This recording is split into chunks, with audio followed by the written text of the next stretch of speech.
Welcome back to the Early Career Immunology Seminar Series. For those of you returning, thank you for your continued support.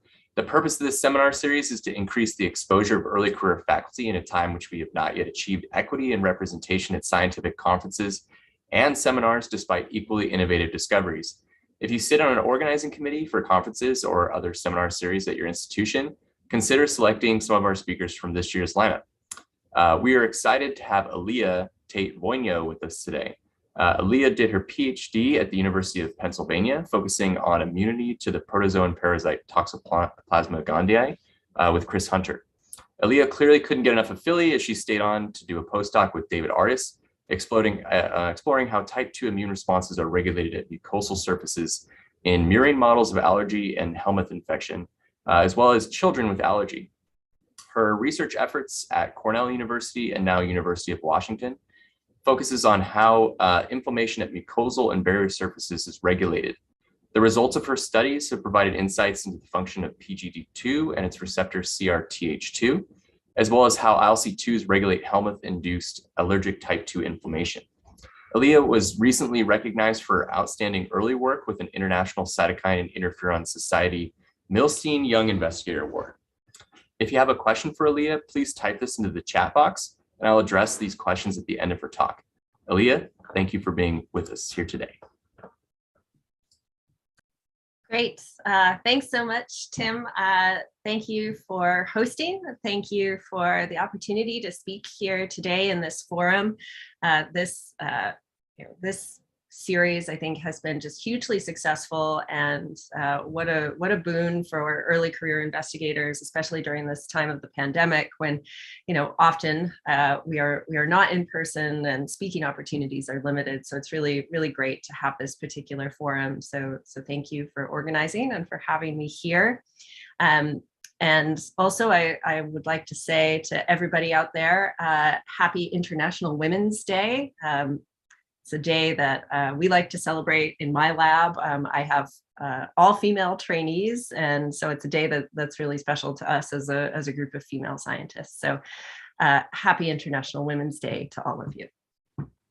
Okay, so today what I'd like to do is tell you a little bit about some ongoing work in my laboratory that investigates how prostaglandins, which are bioactive lipids, can regulate inflammatory responses at mucosal barriers. And I think this is a really exciting area because while we understand quite a lot about how cytokines work, although of course there's room for discovery there as well, but while we understand cytokines to a certain degree, I think our understanding of lipid pathways that regulate inflammation is actually really, very incomplete. And so I think this is a really cool area. Okay, so why type 2 inflammation? Why does my lab study type 2 inflammation? Why is this an area of interest? So type 2 inflammation is the type of immune response that occurs during allergic disease and also during parasitic helminth infection. And so I think it's still not completely clear why your immune system treats allergens and helminths in the same way, but it does by and large. And so because allergic diseases and parasitic helminth infections across the globe are together so prevalent, that makes type 2 inflammation a really important public health entity. So as we all know, allergic diseases are on the rise. This graph here is a bit outdated now, but these curves have continued to go up. So this is looking at children with allergic diseases. So this is in what we refer to as the developed or industrialized world. So places like the US, Canada, Western Europe. And this is somewhat perplexing why these rates are increasing, but they certainly are. And allergic diseases are associated with significant morbidity and economic loss. And these are really driven by inappropriate type 2 inflammatory responses at a mucosal surface. So here, type 2 inflammation is bad. And so we might want to better understand these processes in order to shut them down and treat or ameliorate allergic disease. On the flip side, in parasitic helminth infection, type 2 inflammation is largely considered to be good. So when an individual and individuals who live in what we refer to as resource poor or less developed parts of the globe, including Africa, South America, and Southeast Asia, When these individuals get infected, a type 2 inflammatory response is mounted. And it's also been shown recently that the same kind of response occurs as well in individuals who don't live in endemic areas. So this is common across all humans. And there's been some, really interesting studies looking at different responses in humans in endemic regions versus humans who are not normally exposed that have increased our understanding. But we think that these responses, by and large, again, are protective. And so helminth infection is tolerated in some individuals, but can also be associated with some really significant sequelae, including anemia and malnutrition. And children and pregnant women are in particular afflicted by these effects of helminth infection. And type 2 inflammation in this context is really helpful in expelling the worm, number one. So these responses help to make the environment that the worm lives in inhospitable. And these responses are also really important in tissue repair. And as you might imagine, having a very large worm living inside of you is associated with quite a lot of tissue damage. So these type 2 inflammatory responses are important in these processes as well. There can be pathologies, chronic type 2 inflammatory responses that develop. In particular, one example is in the case of schistosomiasis, where fibrotic processes cause significant disease. So, type 2 inflammation, even in this context, is not completely our friend. But suffice to say, in the context of helminth infection, we do have drugs to treat these infections, but there is resistance, and we currently have no effective vaccines to prevent any human helminth infection. And so a better understanding of the type 2 inflammatory responses that mediate protection in humans and as well as other mammals could be really important in the design and formulation of vaccines and new management strategies. Okay, so that's my plug for why type 2 inflammation is important. So for those of you who don't think about the type 2 inflammatory response on a regular basis, like we do in my lab, I'll just go through sort of a very broad schematic of how we think about this response being orchestrated at a mucosal or epithelial barrier. So epithelial cells, we know, can sense helminths and their products, as well as allergens. In response to the damage that these factors create and to these products, epithelial cells release alarmins like IL-33 and cytokines like IL-25 and TSLP, with the intestinal epithelial tuft cell, a specific chemosensory cell lineage, being implicated particularly in IL-25 release. These factors are important in mobilizing innate immune responses in the tissue, and some examples are the innate granulocytes, as well as the group 2 innate lymphoid cells and other antigen-presenting cells. In particular, of course, these APCs, dendritic cells, home to the lymph node, where they educate CD4 T cells and help to kick off B cell responses as well. And so these adaptive responses culminate in the formation of Th2 cells, so CD4 T cells that express the transcription factor GATA3, as well as IgE and other isotype-producing class switch B cells. So the culmination of this adaptive and innate response leads to the robust increase in type 2 cytokine levels in the tissue. And these cytokines include IL-4, IL-5, 9, and 13. And high levels in particular of IL-13 in the tissue then act back upon the intestinal epithelium. And so what does IL-13 do?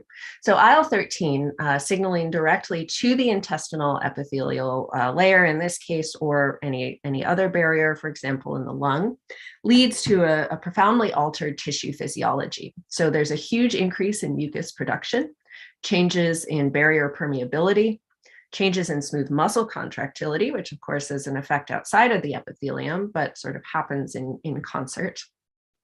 There's also a large increase in, again, these tuft cells that I just mentioned, and then the goblet cells that are important mucus producers.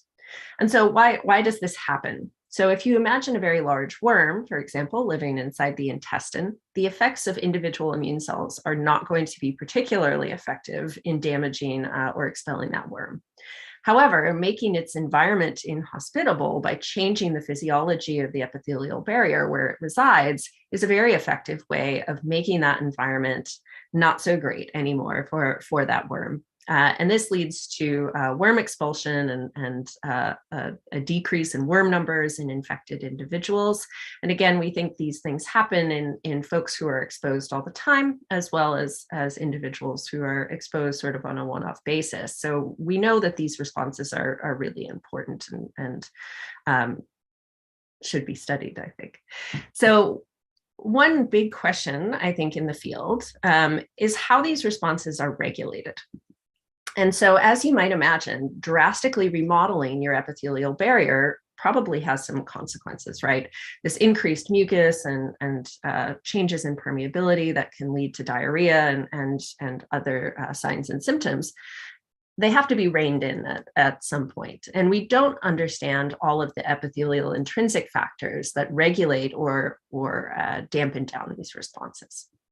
The other thing I'd like to point out here, as I mentioned in the very beginning, is that, this is very cytokine centric. We think about these epithelial derived cytokines as well as the type 2 cytokines, but there's lots of other biochemical factors produced in the context of this type 2 inflammatory response. There are lots of them, but in particular, my lab is interested in a class of bioactive lipids called the eicosanoids, which are dramatically altered in the context of type 2 inflammation. And in particular, we're interested in one type of eicosanoid called prostaglandin D2 or PGD2, which has previously been shown to be strongly increased in production in the context of allergic type 2 inflammatory responses. We also know, and I'll talk about this in a little bit more detail in a second, that a lot of immune cells associated with this type 2 inflammatory response express one of the receptors for PGD2, which is called CRTH2. But our understanding of what the PGD2 and CRTH2 pathway do in this context and how important they are for worm expulsion and also allergic symptoms, I think that understanding is incomplete. Okay, so a little bit more detail about PGD2. So again, it's an eicosanoid. I have the synthesis pathway shown here. So these are not genetically encoded factors. They are processes or they are the result of enzymatic processes. And so largely eicosanoids are derived from membrane phospholipids that are acquired in the diet. And so those membrane phospholipids get broken down into arachidonic acid, which is sort of a mama molecule that then is the precursor or the substrate molecule for the formation of a lot of different eicosanoids, including the leukotrienes.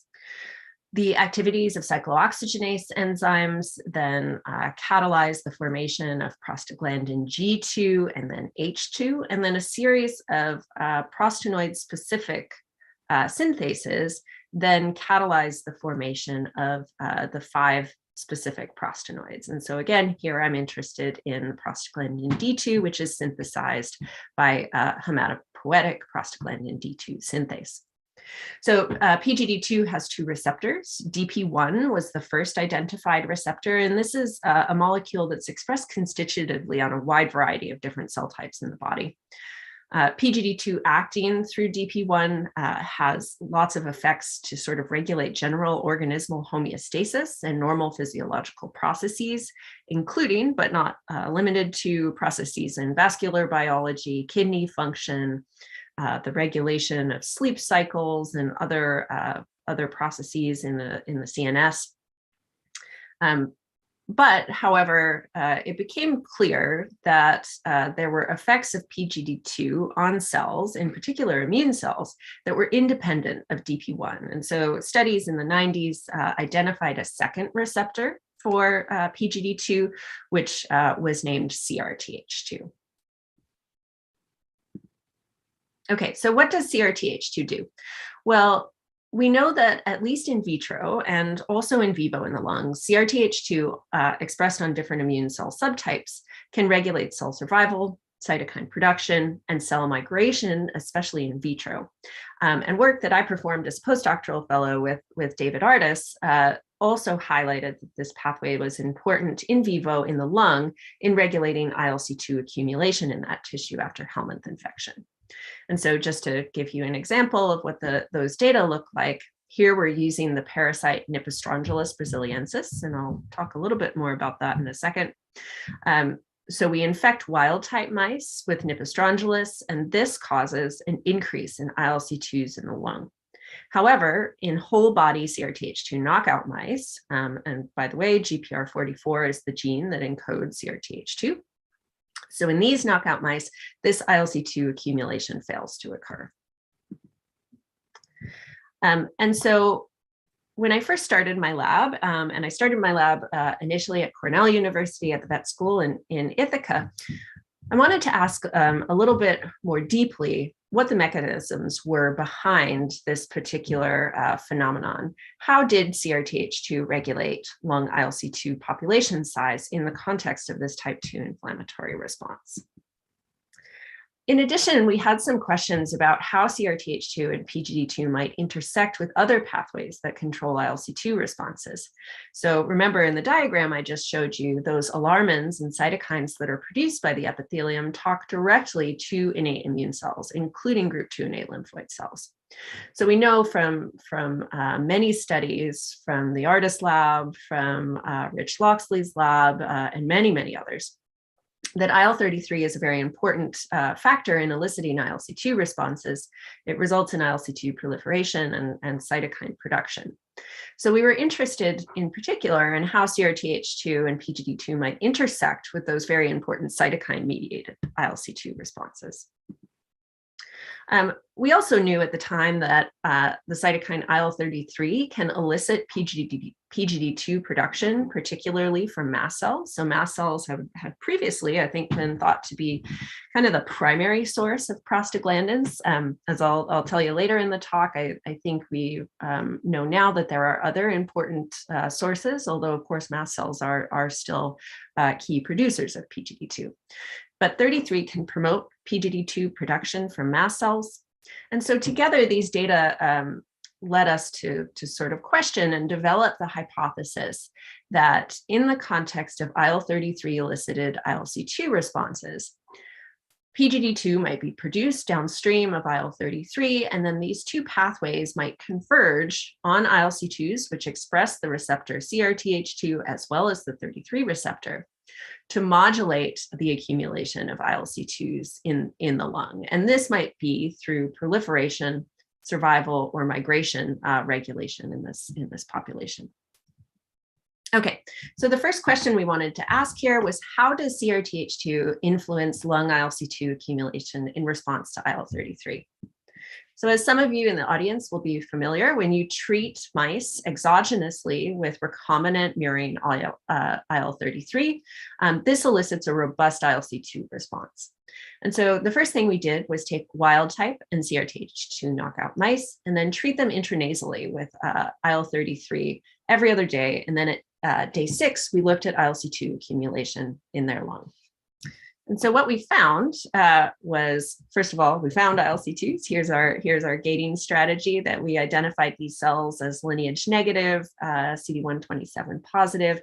And here we're looking particularly at the ST2 positive subset, although I will say that the findings that I'll show you here were actually more or less similar in other subsets of ILC2s that we looked at.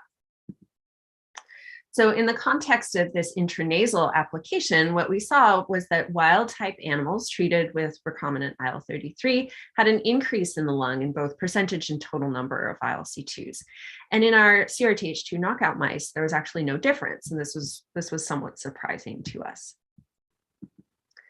However, when we performed the experiment a little bit differently and treated mice intraperitoneally with recombinant IL-33, what we saw was that looking in the lung, again at percentage and total number of ILC2s, that CRTH2 knockout animals had a dampened accumulation of ILC2s in the lung. Interestingly, we didn't really see this in the draining mediastinal lymph node, suggesting that this was a tissue-specific effect. Okay, and in quite a bit of data that I don't have time to show you today. The graduate student at the time who was working on this project, Oyebola Oyeshola, who's now graduated and is a postdoc at the NIH. But she did quite a lot of work trying to identify whether CRTH2 was regulating the survival of these cells, their proliferation, their cytokine production, and that did not seem to be the case. So this led us to really focus in on the migration aspect. So how might PGD2 and CRTH2 be regulating the accumulation of ILC2s in the lung, or their ability to traffic across different organs, as has been shown by Ron Germain and other labs, of course. So we wanted to ask, does CRTH2 control ILC2 migration or inter-organ trafficking following IL-33 treatment? So I'll just walk you through our experimental design here. So we took 33 treated congenitally marked either wild type or CRTH2 knockout cells from the mediastinal lymph node. We mixed these 50-50 and then into, again, a congenitally marked host, a wild type recipient. We transferred these cells and then also treated with recombinant IL-33. On day 6 post-treatment, we isolated a variety of tissues and looked at the ratios of either wild type or CRTH2 knockout donor cells. And what we found here, and here's some example plots, and then also the quantification here, is that quite clearly in the lung, if you were a wild type CRTH2 expressing ILC2, you are much more likely to accumulate in the lung than if you were CRTH2 knockout. This was also interestingly true in the blood, and I think we don't completely understand this yet. But again, as we had seen in our previous set of experiments, in the draining mediastinal lymph node, this wasn't really true. Both wild type and CRTH2 knockout ILC2s were just as likely to accumulate in this lymph node. And so these data suggested to us that CRTH2 expression confers an advantage to ILC2s as they accumulate in the lung, and that this is likely through some kind of migratory process.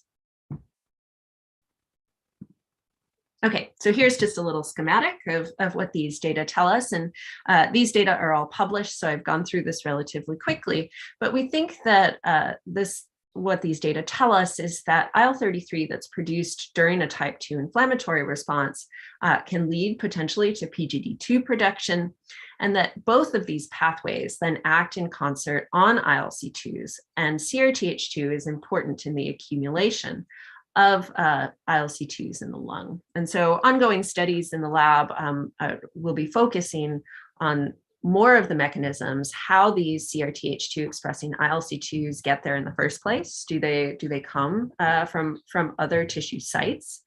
And what the mechanisms are there in particular, do these CRTH2 expressing ILC2s express unique adhesion molecules or other chemokine receptors? Okay, so I think my animations are a little bit out of order here, but I'm going to switch gears now to talk about a second story and then a little bit of unpublished data as well. After we had sort of, embarked upon our set of studies in the lung, we found, I think, an exciting mechanism, but it was also, I think, what we expected to find in many ways. Our hypothesis was correct in that CRTH2 was an important pro-inflammatory pathway that modulated the accumulation of ILC2s in the lung during a type 2 inflammatory response. However, we didn't really know what was going on in the gut. And I think this was an important question, especially at the time, because a large number of the studies looking at the effects of PGD2 and CRTH2 had been performed indeed in the lung, and often in the context of allergic inflammation. And so, as I'll show you here in a second, the Nipostrongylus brasiliensis model allows us a nice opportunity to look in multiple tissues during an infection that is caused obviously by the same organism, but Nipo travels all throughout the body. And so we can look at worm-induced responses in the same infection in multiple tissues. And so questions we wanted to ask is, well, number one, is PGD2 even produced in the intestine during helminth infection? We didn't know that.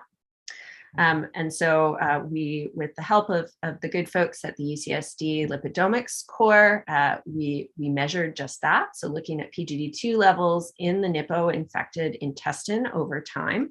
And we see at day 7 post-infection, there's a robust peak of PGD2 in the small intestinal homogenate. So this is about the time that these wild type B6 mice are starting to clear their infection. So mice are resistant to Nipostrongylus. And so this also gives us a nice opportunity to look at a system where we know that there's protection. We know that the type 2 response is effective in expelling the parasite. And we see this nice peak of PGD2 production here at day 7. So we also wanted to know in this context what cell types express CRTH2. So we thought we knew about the immune cells that were potentially here in the intestinal site that could express this molecule. But it's also very possible that there are other cell types. I apologize. And so this was also a key question, and one that's quite difficult to answer, I think, because we don't currently, even now, have a good antibody to mark murine CRTH2. So there's a very good anti-human CRTH2 antibody, but the antibodies for murine CRTH2 that are commercially available, at least in our hands, still stain knockout cells. And so we don't have a great way to visualize these cells. So, you know, in some senses, I think this question was very important, the what about the intestine question, but on the same token, one might also hypothesize that, you know, maybe PGD2 and CRTH2 are doing the exact same thing in the intestine as they're doing in the lung. The pathway is pro-inflammatory, it leads to ILC2 accumulation, and without PGD2 or CRTH2, you might have a defective type 2 immune response, and therefore not be able to efficiently clear your parasite infection. And so at the time, I think we quite rationally hypothesized that CRTH2 promotes type 2 inflammation in the gut and worm expulsion during helminth infection. And so here's just my little schematic of what happens in Nipo infection to show those who are not familiar with this model. Again, so Nipo infects through the skin and goes through the circulation and then bursts out into the lung. The irritation in the lung that it causes causes coughing, or mice don't really cough the way we do, but they do sort of have irritation, I suppose, in the lungs that then lead to the ejection of the worms up out of the lung tissue, and then they go down into the small intestine. So that's how they get to their home in the small intestine. So we wanted to use this model then to ask, how does CRTH2 influence the expulsion of Nipo?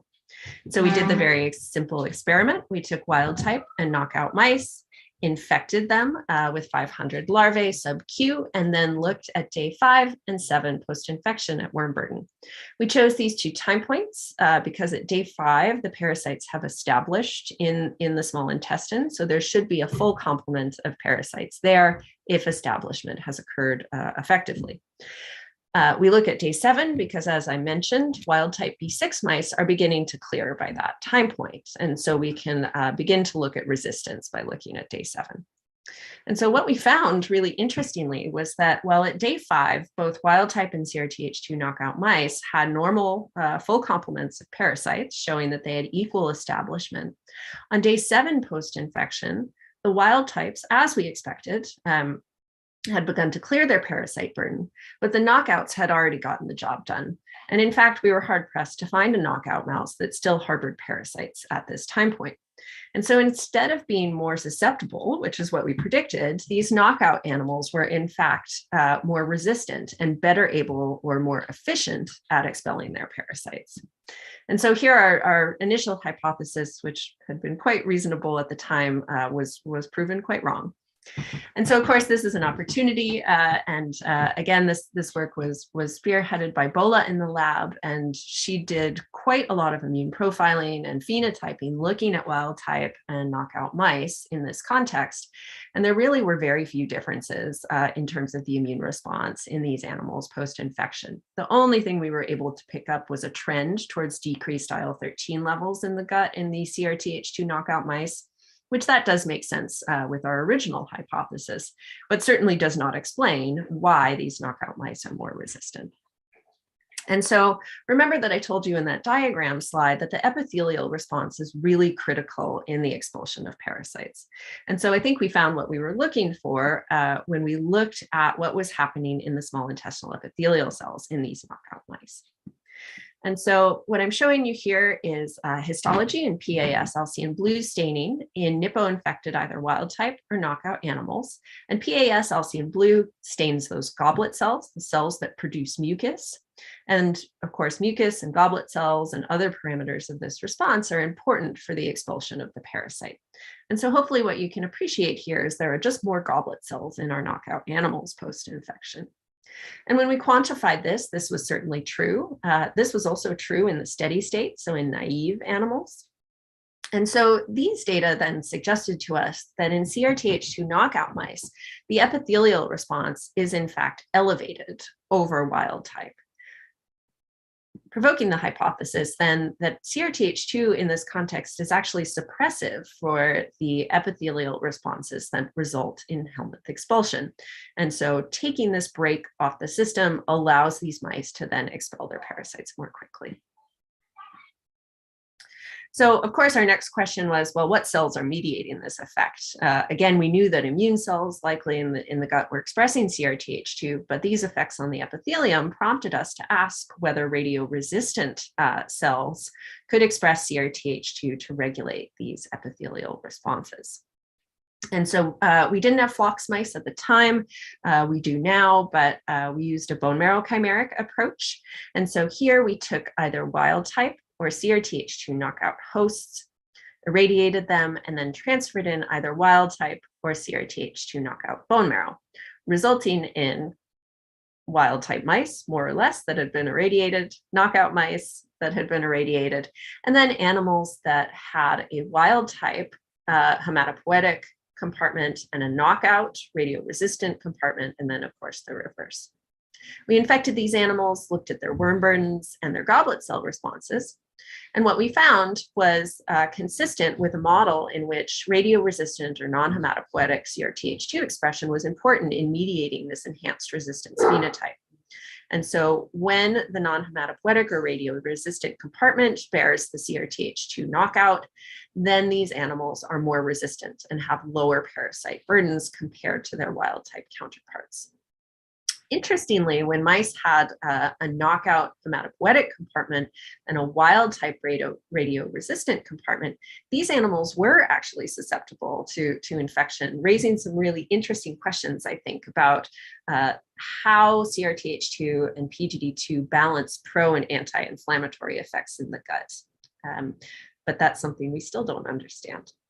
So our goblet cell counts mirrored, I think, what we would have expected based on these worm burden results, with increased goblet cell counts in animals that have a knockout radio-resistant compartment, suggesting that the important CRTH2 expressing cell in this context was not indeed an immune cell.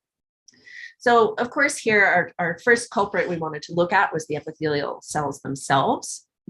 And so we took a number of approaches to determine whether or not we thought epithelial cells in the small intestine were expressing CRTH2.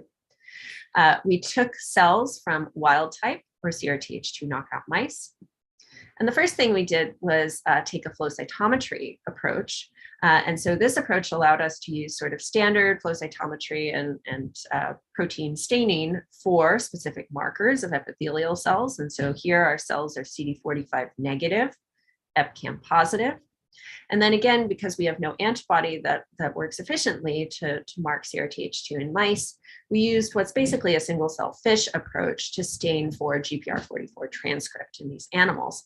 And indeed, we identified that EpCAM expressing IECs, or intestinal epithelial cells, expressed CRTH2. We validated this using good old-fashioned real-time PCR, just taking cells from the MLN, which we used as a positive control, or IEC strips from wild type and CRTH2 knockout mice. And we found indeed that our knockout mice did not have Gpr444 transcript. Our primers are right in the region that's deleted, actually. And then wild type animals, both in the MLN and in the IECs, had a signal for Gpr44. We then went on to ask what particular IEC lineages express CRTH2. And so I'll have a little diagram of this in a moment, but as many of you know, the lineages of the small intestinal epithelial barrier arise from intestinal epithelial stem cells that reside in the crypt. And then these stem cells differentiate to form all of these different epithelial lineages, including the absorptive enterocytes, Paneth cells, the goblet cells, the tuft cells, and enteroendocrine cells as well. And so we use flow cytometry approaches for surface markers and also for some reporter mice to identify different IEC lineages. And here I'm just showing you our gating approach, in this case for the goblet cell enriched fraction and the enterocyte enriched fraction. But we looked at other cell types too, including the stem cells themselves, Paneth cells, and then not shown here, the enteroendocrine cells, and then of course the tuft cells. And then in these purified populations, we just looked for Gpr44 expression by real-time PCR. And what we appreciated was that we had very low levels of expression in enterocytes. We had about a doubling of that level in the intestinal epithelial stem cells, or ISCs. And then we had additional expression or additional enrichment of expression in tuft cells and goblet cells. And so these data suggested to us that these important secretory cells themselves expressed Gpr44, and also the stem cells that are the originators of these cells seem to have some level of expression. Okay, so a quick aside, I mentioned the source of PGD2. As these studies were ongoing, we became really curious who was producing PGD2 in the small intestine. And so some data that had come out from Aviv Regev's lab and others had suggested that these tuft cells, epithelial cells, are really highly enriched for expression of the PGD2 synthesis enzymes, which was quite curious because, again, I think we thought mast cells were really the most important prostaglandin synthesizers in the system. And so we looked in some of our own single cell RNA sequencing data of small intestine IECs from wild type mice. And looking at players in the synthetic cascade for PGD2, we saw that tuft cells were really highly enriched for expression for these genes. And so in collaboration with Bella Rausch at OHSU, who's also spoken in this forum, as well as Jakob von Moltke, who's our neighbor at UW, we took a couple of approaches to ask whether tuft cells could produce PGD2 in the context of an epithelial inflammatory response. So in our first approach, we made small intestinal epithelial monolayers from either wild type or POU2F3 knockout mice. And POU2F3 is an important transcription factor for tuft cells. And so without it, you don't get tuft cells. So these are tuft cell deficient animals. And so when you stimulate these epithelial monolayers with either ionomycin or this reagent Flotox, which is basically a tool to deliver bacterial flagellin directly to the cytosol and activate the epithelial cell inflammasome. We see that in het control mice, in response to stimulation in these supernames, you get PGD2 produced, and this is detected by mass spec. However, when these monolayers lack tuft cells, you don't get this response. In addition, when we took an in vivo approach, looking at infected control animals, we see our expected increase in PGD2 in the intestinal homogenate, and this doesn't occur in animals that lack tuft cells. So together, these data suggested to us really interestingly, I think, that the intestinal epithelium itself can be a source of PGD2, which is kind of cool, I think, because these prostaglandins are quite labile. And so one might imagine that having a local source that shapes local responses is really important. Okay, so then in the last set of data that I'm going to show you today, we really wanted to dive into what are the mechanisms by which the PGD2 and CRTH2 pathway are altering these small intestinal IAC responses. What cell types do we think are really important, and what is going on mechanistically? And so here's that promise diagram. So just to give you a little bit of background in more detail of what we think happens to the intestinal epithelium during helminth infection. So we know that the LGR5 expressing intestinal stem cells, or ISCs, again, populate all of the IEC lineages. And of course, many different labs have contributed to the studies that have revealed this really interesting biology. We do know that other ISC subsets emerge in inflammation, so these rescue or reserve stem cell subsets. But we do know that regardless of what stem cell subset is at play in this architecture, and this picture I think shows this very, very nicely with our stem cells in the crypt being supported by the Paneth cells, and then leading to the differentiation of all of the different epithelial lineages through the crypt villus architecture. All of these processes are really due to the effects of stem cells. So what the stem cells are up to in terms of their rate of differentiation is really important in determining what happens in the structure and function here. There are other factors at play. There are pathways that regulate these mature cell types as well, and really interesting studies that show there's specific regulation of positionality and how anoikis occurs, for example, in these different populations. But we do recognize the stem cell activity as having really a key role. And so something I thought was really interesting at the time was that the effects of IL-13 alone, so pure IL-13 on the intestinal epithelium, is actually kind of different from what we see in the context of helminth infection. So helminth infection, of course, is very complex. There's lots of things going on, not just IL-13. There's helminth-derived products as well that can act on the epithelium, and Rick Mazel's lab has just demonstrated that recently. But some of these differences I think are kind of interesting. So IL-13 acting on the epithelium alone, and these studies are largely done in vitro, looking at intestinal enteroids. This leads to a loss of LGR5 expressing stem cells, an arrest in cellular proliferation, and a skew towards terminal differentiation of secretory lineages, and thus goblet and tuft cell hyperplasia.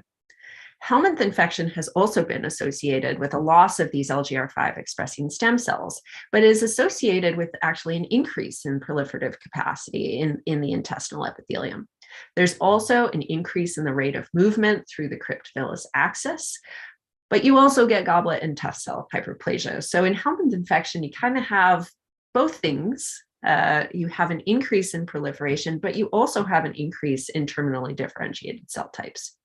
So this suggested to us that, this biology, I think, points to there are other factors acting on the intestinal stem cell compartment that modulate its effects that are separate from IL-13. And of course, we hypothesize that PGD2 and CRTH2 are important here. And so to answer these questions, we turn to a small intestinal enteroid model. So many of you will be familiar with these in vitro cultures. This allows you to generate all the epithelial lineages in vitro, and these structures are very similar to what occurs in vivo. And this gives you a nice model to look specifically at effects just on IECs. And so the first thing we did was look at just what happens in normal media with wild type and CRTH2 knockout enteroids. So we isolated the crypts and then plated them. And the first thing we observed was that the knockout crypts were more efficient at forming an organoid just right off the bat than were their wild type counterparts. Here you can see at day 7 post-seeding some examples of what these organoids look like, and you can see that the knockouts have all of these nice buds that are indicative of a growth and differentiation process, and this is quantified here. And so these wild-type organoids never catch up. The knockout enteroids are better at establishing, and they also have more buds. When we look at terminal differentiation to the goblet cell lineage, for example, we see that, again, just in normal media conditions, these knockout enteroids have more MUC2 staining, which MUC2 is a marker for goblet cells here. And so just, in normal media conditions, these cells intrinsically are more likely to form goblet cells. So then we wanted to ask, finally, how this pathway alters the ISC function. How does proliferation and differentiation change in this model in response to PGD2 via CRTH2? So here in this approach, we took wild type enteroids and we treated them with either type 2 cytokines alone. Some of the wells we added PGD2, and other wells we added a PGD2 CRTH2 specific inhibitor called OC000459. And so this is an extremely specific CRTH2 inhibitor. So what we found when we looked at cellular proliferation was, I think, consistent with what the literature had suggested, in that when we treated these organoids and stained for EDU to look at proliferating cells as a surrogate for proliferating cells, we saw that the application of type 2 cytokines almost completely arrested proliferation. Addition of PGD2 back into the system then rescued this to a certain degree, and this was dependent on CRTH2. And so what we think this really models and mirrors is this IL-13 alone, or 4 and 13 alone condition, is not particularly physiological unless you're treating a mouse with purified IL-4 and 13. However, this is kind of like our wild type infected mouse. So we have IL-4 and 13 in the system, we have PGD2, and we have CRTH2. When you apply the CRTH2 inhibitor, then these are kind of like our knockout animals. So you still have 4 and 13, you still have PGD2, but you don't have that CRTH2. On the flip side, when we looked at terminal differentiation to the goblet cell lineage, we found the reverse. And so 4 and 13, as expected, increased the goblet cell signal here. This was suppressed by PGD2. So again, these are like our wild type mice. And then when we blocked CRTH2, we saw an elevation of the goblet cell response again. And so again, these are like our knockout animals where we see more goblet cells. And this is quantified here. So quite gratifyingly, when we performed RNA-seq on these cultures and identified genes that were either downregulated or upregulated by 4 and 13, reversed in effect by PGD2, dependent on CRTH2, we found groups of differentially expressed genes that when we applied a pathway analysis approach, we found that genes that were downregulated by IL-4 and 13, reversed by PGD2, dependent on CRTH2, that these pathways were all associated with replication and cellular proliferation, which was in agreement with our EDU staining results. On the flip side, when we looked at pathways that were upregulated by 4 and 13 and then reversed by PGD2 dependent on CRTH2, these pathways were all associated with the movement of cells, branching, differentiation, budding, etc. Consistent, again, with our accumulation of terminally differentiated goblet cells in those cultures where we had blocked CRTH2. And so one sort of interesting thing which we're following up on and would like to know more about is one of the genes that was upregulated by 4 and 13 and then reversed by PGD2 dependent on CRTH2 was actually the IL-13 receptor itself. And so this might be a mechanism by which this pathway controls these epithelial responses. And then just one more piece of data, because this is something I think that's really interesting and kind of ends on a curious note, is we also looked at LGR5 expression in this model and looked to see what was happening in the LGR5 expressing ISC compartment. And so we can find these LGR5 expressors in media alone. When you apply IL-13 and IL-4, they go away, which has been described previously. PGD2 does nothing. But either in the 413 PGD2 condition or just 4 and 13 alone, if you block CRTH2, you can rescue these cells. And so we're not exactly sure what this means yet, but I think it suggests, again, that perhaps there is a epithelial intrinsic source of PGD2 potentially the tough cell in this model, and that low levels of tough cell derived PGD2 might be important in preserving LGR5 expressing stem cells, or in modulating how many of these stem cells are around. And in particular, in the case of IL-13, which is making these cells go away, blocking the PGD2 and CRTH2, rescuing these cells, I think is quite interesting. Okay, so with that, I will wrap up, and I think we have some time for questions as well.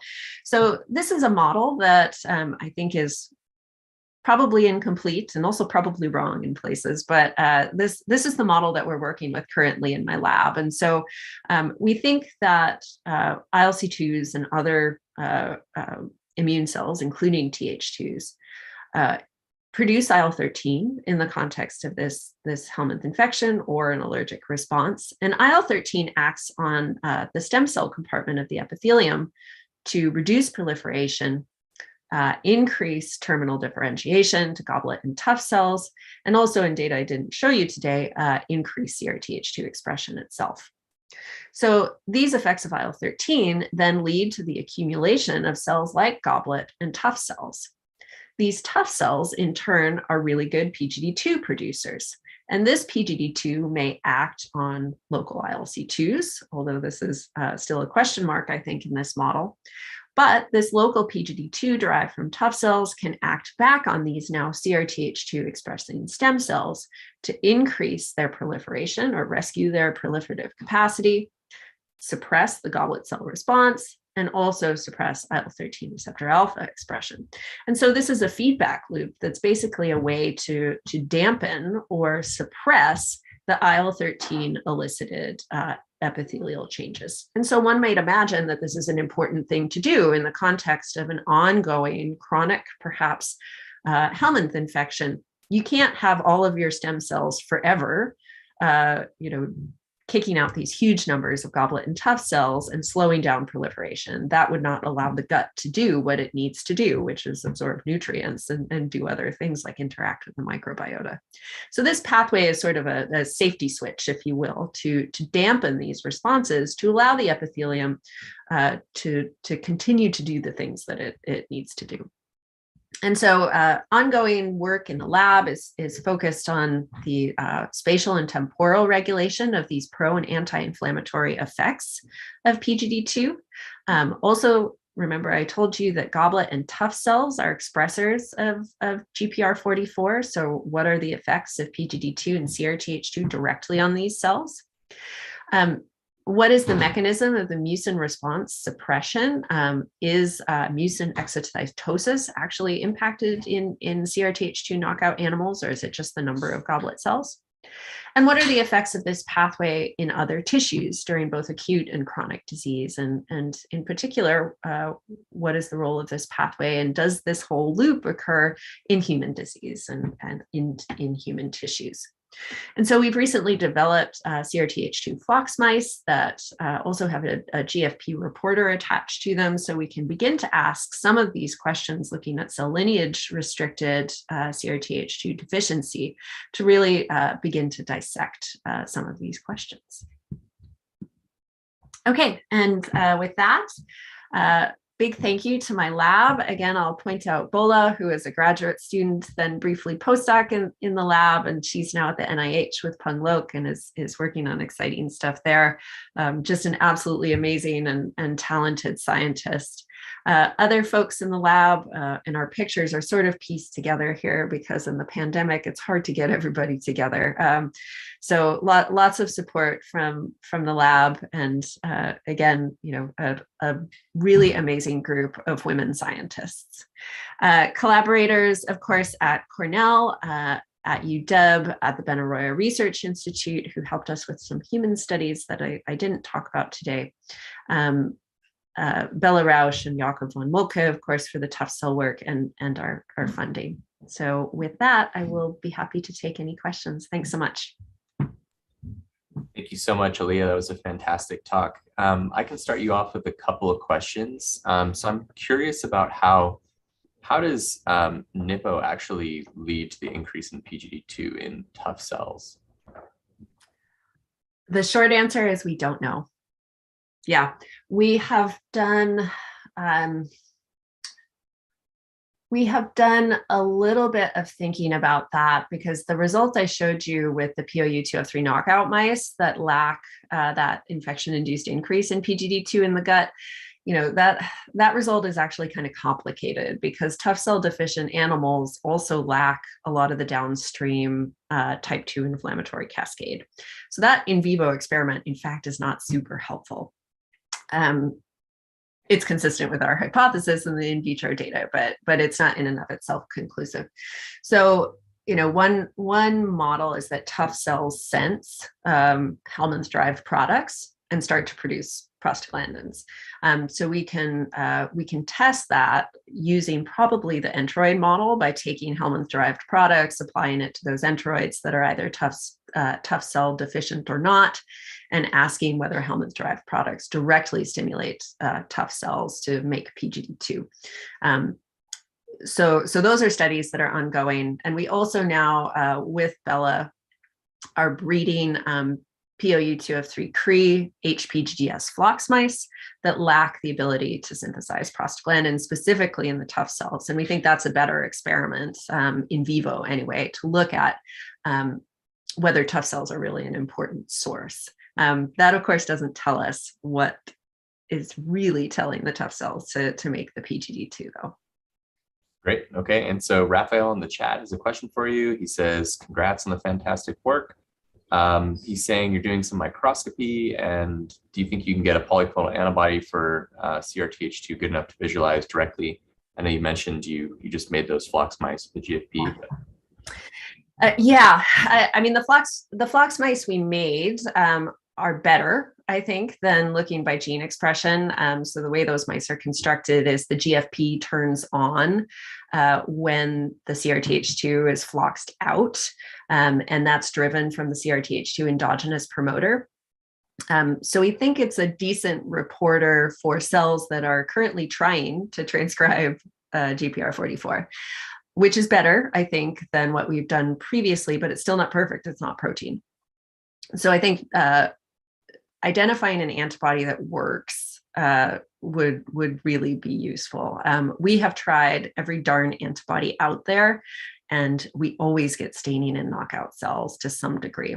There's a commercially available Thermo Fisher antibody that you can get what seems to be decent specific staining on eosinophils, which in our hands are kind of the highest expressors in our reporter mice. But, it's this tiny shift that makes it really impossible to discern anything other than, I think, what is a blazing signal. So if anyone out there has what they believe to be a specific and excellent either monoclonal or polyclonal antibody for CRTH2, we'd love to try it out. Okay, looks like if you have any other questions in chat, feel free to type them in. If you have any other questions for Elia, you can also leave them for her on the YouTube page, and she can address these later. Yeah. Thank you for joining us today and for that brilliant talk. A lot more to discover. Really exciting work. Yeah, thanks so much. Please email questions or put them up on the YouTube page. Thanks very much, everyone.